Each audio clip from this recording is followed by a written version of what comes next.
Hi friends, welcome back. Speed of light એ બધા જ જાણીએ છીએ આપણે કે C is equal to 3 lakh kilometre per second. યુનિવર્સે મેક્ઝિમમ ટ્રાન્સફર ઓફ ઇન્ફોર્મેશન માટે આ એક નક્કી કરી કાઢ્યું છે કે મેક્ઝિમમ સ્પીડથી કોઈ પણ ઇન્ફોર્મેશન ટ્રાન્સફર થાય એ મતલબ કે એનો મતલબ કે સ્પીડ ઓફ લાઇટ. હવે સ્પીડ ઓફ લાઇટ 3 લાખ કિલોમીટરના બદલે ઇન્ફિનાઇટ હોય તો સપોઝ શું થાય, આપણે એ ચર્ચા કરી આજે કે વોટ ઇઝ ધ, પહેલાં તો આપણે ઇક્વેશન આપણે પ્રાઇમરી સેકન્ડરીમાં ભણેલા જ છીએ. Speed is equal to distance upon time. Okay, what is the speed? Speed is equal to distance upon time. Okay, એટલે આપણે સ્પીડ, લાઇટ ઓફ સ્પીડની આપણે ગણતરી કરીએ એ 3 લાખ કિલોમીટરની છે. ઓકે, હવે કોઈ પણ જગ્યાએ પહોંચવા માટે ઇન્ફોર્મેશનને સ્પીડ ઓફ લાઇટથી વધારે પોસિબલ જ નથી. કોઈ કારણસર ઇન્ફિનાઇટ સ્પીડ લાઇટની થઈ જાય કોઈ પણ કારણસર, તો શું થાય? હવે આપણે ઇક્વેશન તો છે જ, speed is equal to distance upon time. Okay, તો time is equal to distance upon speed. Okay, હવે time is equal to distance upon infinite. Suppose આપણે સ્પીડ ઓફ લાઇટને ઇન્ફિનાઇટ તરીકે દર્શાવીએ તો કોઈ પણ સમના અંદર અપોન ઇન્ફિનાઇટ આવે તો એનો જવાબ 0 થઈ જાય. ઓકે, એટલે ટાઈમની વેલ્યુ જ નહીં રહે.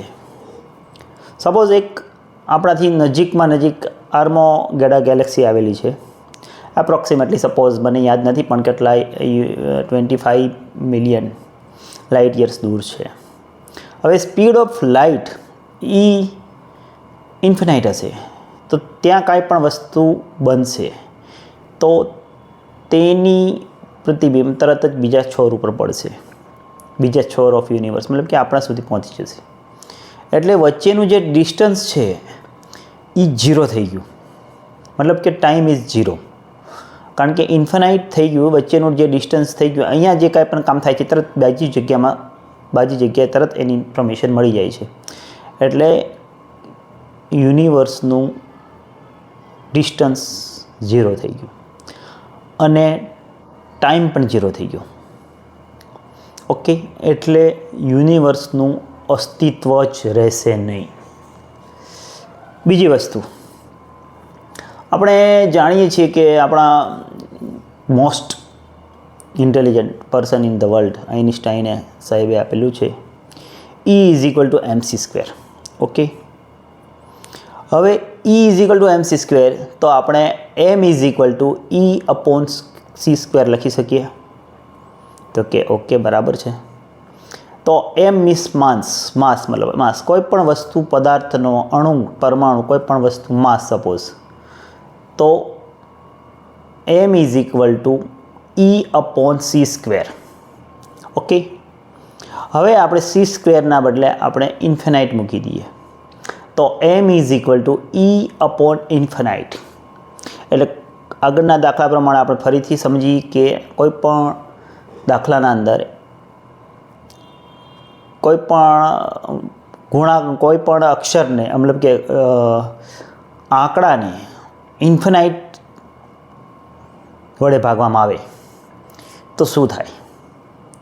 ઇન્ફિનાઇટ વડે ભાગીએ તો વેલ્યુ 0 થઈ જતું હોય છે. 1 upon 0 is equal two infinite, તો 1 upon infinite is equal two 0. This is the કોમનેસ્ટ equation, આપણે નાનપણમાં ભણેલા છીએ. એટલે કોઈ પણ માસ બનવા માટે 0 એનર્જીની જરૂર પડશે અથવા 0 એનર્જીની જરૂર પડશે, મતલબ કે કોઈ એનર્જીની જરૂર જ નહીં પડે. એટલે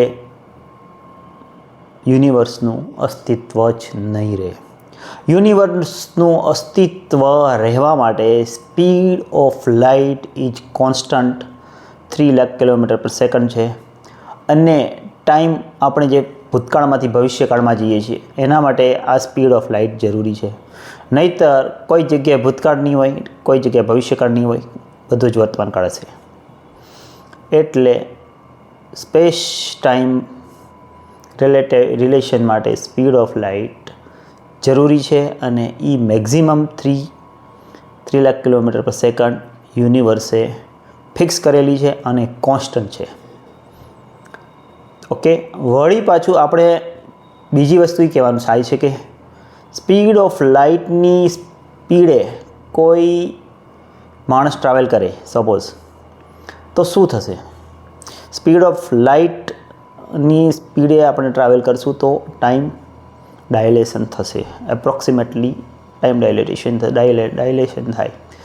એટલે કે એ જે બેઠો છે અંદર માણસ, એ માણસનો ટાઈમ ઓછો થઈ જશે. જે બહારના માણસો, મતલબ કે પૃથ્વીના માણસો હોય અથવા કોઈ પણ XYZ ગ્રહના માણસો છે, એની સાપેક્ષે આ ભાઈનો ટાઈમ લેન્થ થશે. એટલે એ એપ્રોક્સિમેટલી 5-7 મિનિટ 10 મિનિટનું ટ્રાવેલ કરશે તો પૃથ્વી ઉપર કદાચ 20-25 વર્ષ પણ થઈ ગયા હોઈ શકે. એટલે યુનિવર્સને મેન્ટેન રાખવા માટે, જીવંત રાખવા માટે speed of light constant 3 lakh kilometre પ્રતિ સેકન્ડ રાખવી જ પડે. ઓકે.